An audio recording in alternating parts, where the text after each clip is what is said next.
Siapa yang pernah ngerasa jadi versi palsu dari diri sendiri? Misal kayak gini, kamu ada di sebuah ruangan, ngobrol sama teman, ketawa ngakak, tapi dalam hati mikir ke diri sendiri. Siapa sih ini?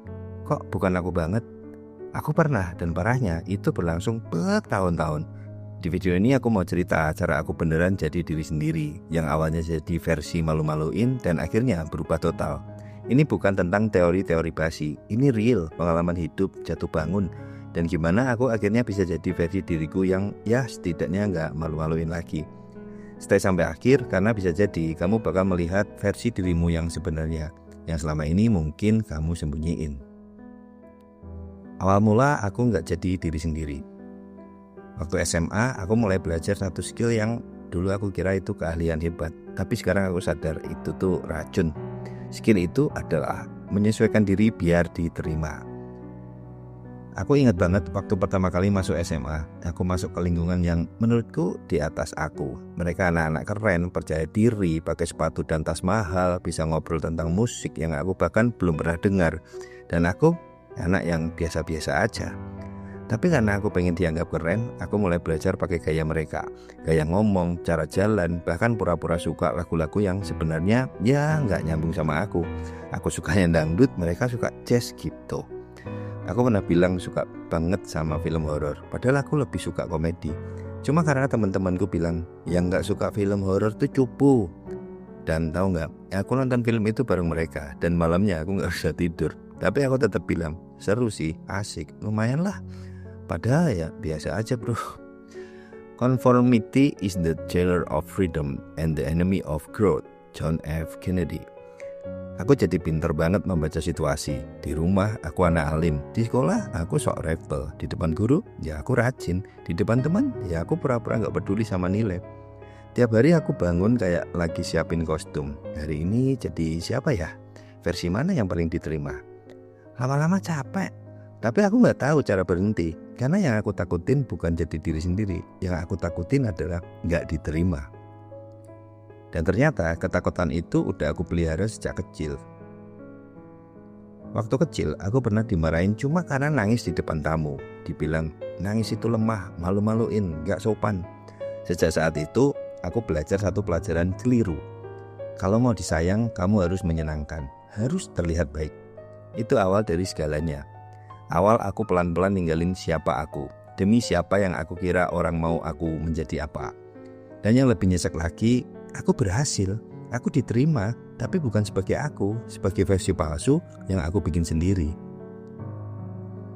Puncak rasa muak. Setelah bertahun-tahun jadi serba bisa, tapi gak pernah benar-benar jadi aku, akhirnya aku sampai di satu titik. Titik dimana semuanya kelihatan berhasil dari luar, tapi hampa banget di dalam. Aku kerja di tempat yang katanya bergengsi, pakai baju rapi, ngobrol pakai istilah-istilah yang terdengar penting. Tapi tiap hari aku bercermin di toilet kantor. Aku nanya, siapa sih lo? Beneran suka kayak gini? Pulang kantor aku cuma bisa rebahan. Bukan karena capek badan, tapi capek pura-pura. Aku pura-pura seneng kerjaanku, pura-pura cocok sama rekan kerja, pura-pura ambisius. Padahal ya aku ngerasa kosong aja. Suatu malam aku nulis di jurnal dan aku masih ingat banget kalimat pertamanya. Kalau aku mati besok, dunia gak akan kehilangan aku. Karena bahkan dunia gak pernah benar-benar kenal aku. Kalimat itu kayak tamparan keras, bukan dari orang lain, dari diriku sendiri. The worst loneliness is to not be comfortable with yourself. Mark Twain. Aku muak karena udah terlalu lama nyembunyiin diri sendiri. Muak karena aku gak tahu lagi yang mana suara hatiku, yang mana suara dunia. Di titik itu aku sadar, bahkan kalau semua orang suka aku, tapi aku sendiri gak suka diriku, buat apa? Dan itu jadi titik balik. Bukan yang dramatis langsung berubah besok paginya, tapi itu awal dari pertanyaan paling jujur. Kalau aku gak mau jadi mereka, lalu aku mau jadi siapa? Mulai membereskan diri. Setelah malam itu, aku mulai pelan-pelan membereskan diri. Gak langsung jadi versi terbaik, jauh. Tapi setidaknya aku mulai berhenti pura-pura. Langkah pertamaku apa? Duduk dan dengerin diri sendiri. Bukan suara dunia, bukan ekspektasi orang, tapi suara kecil yang udah lama aku bungkam. Suara aku yang asli. Aku mulai journaling tiap pagi, nulis apapun yang aku rasain. Gak harus puitis, gak harus masuk akal, yang penting jujur. Contoh tulisan pertamaku. Aku capek sok kuat, aku pengen rehat, aku pengen diem, tapi takut dibilang malas.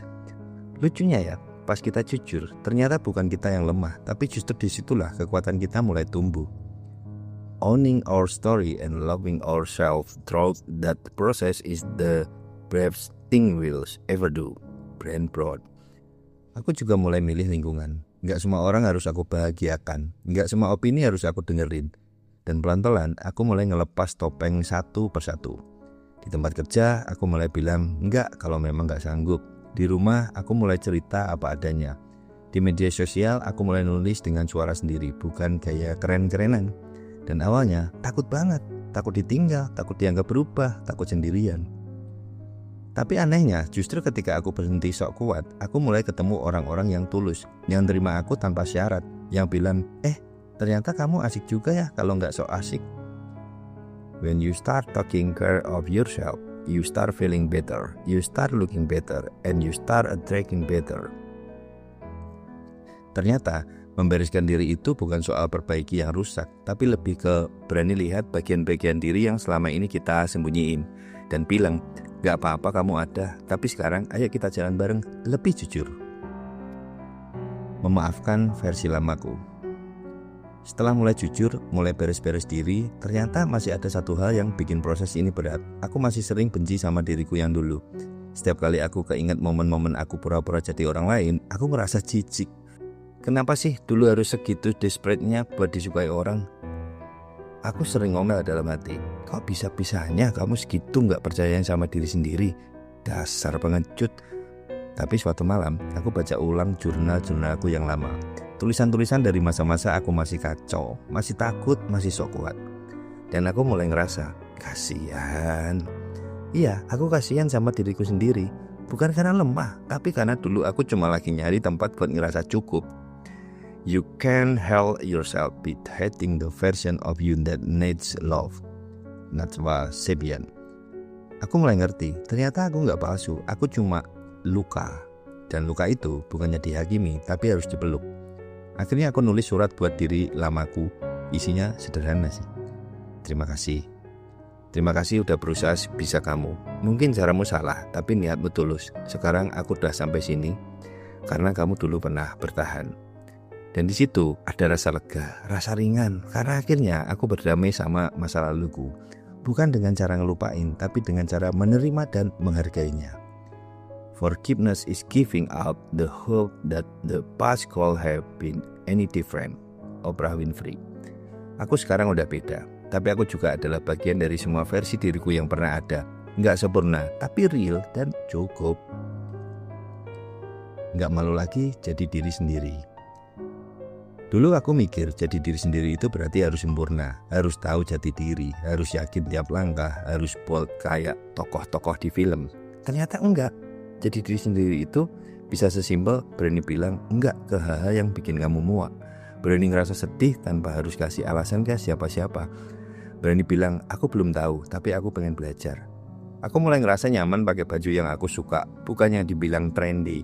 Mulai berani posting tulisan dengan gaya bahasaku sendiri yang mungkin gak rapi, tapi jujur. Dan mulai ngobrol sama orang bukan untuk bikin mereka terkesan, tapi karena aku pengen terhubung. The privilege of a lifetime is to become who you truly are. Carl Jung. Aku gak takut dibilang aneh, gak takut kalau pilihanku gak populer. Karena yang lebih aku takutkan sekarang adalah kehilangan diriku sendiri lagi. Dan anehnya, begitu aku berhenti malu, aku justru makin dihargai. Orang-orang yang dulu cuma tertarik sama topengku mulai menjauh. Tapi yang tersisa, ya mereka yang bilang, aku suka kamu yang sekarang lebih real, lebih hidup. Aku gak bilang sekarang hidupku sempurna, masih chaos sih. Tapi sekarang chaosnya datang dari jalan yang aku pilih sendiri, bukan dari ngerasa harus jadi orang lain. Dan itu bikin semua terasa lebih berarti.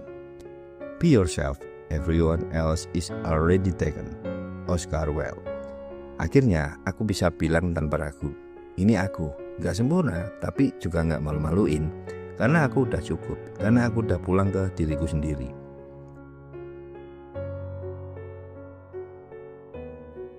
Kalau kamu masih ngerasa bingung, ngerasa belum jadi versi terbaik, atau bahkan masih pura-pura, percaya deh, kamu gak sendirian. Aku pernah di situ, lama banget. Dan ternyata satu hal yang aku cari selama ini nggak datang dari dunia luar. Itu datang waktu aku akhirnya berani bilang aku cukup, bahkan sebelum validasi datang. You were born to be real, not to be perfect.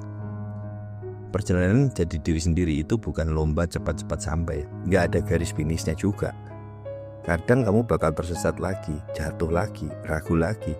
Tapi sekarang kamu udah tahu caranya mulai pulang. Jujur, terima, peluk diri sendiri. Sekarang giliran kamu. Coba tanya pelan-pelan ke diri sendiri. Apa yang sebenarnya aku suka? Apa yang selama ini aku pura-pura suka biar diterima? Kalau aku berhenti malu, aku pengen jadi siapa? Gak usah buru-buru jawabnya, tapi jangan berhenti nanya. Karena kadang hidup berubah bukan karena kita tahu jawabannya, tapi karena kita akhirnya berani nyari. Terima kasih udah nonton dan mau dengerin cerita ini. Semoga kamu juga bisa jadi versi dirimu sendiri yang gak malu-maluin. Bukan karena kamu sempurna, tapi karena kamu jujur. Dan percayalah, itu udah lebih dari cukup. Versi terbaik dari dirimu adalah yang berani jadi kamu.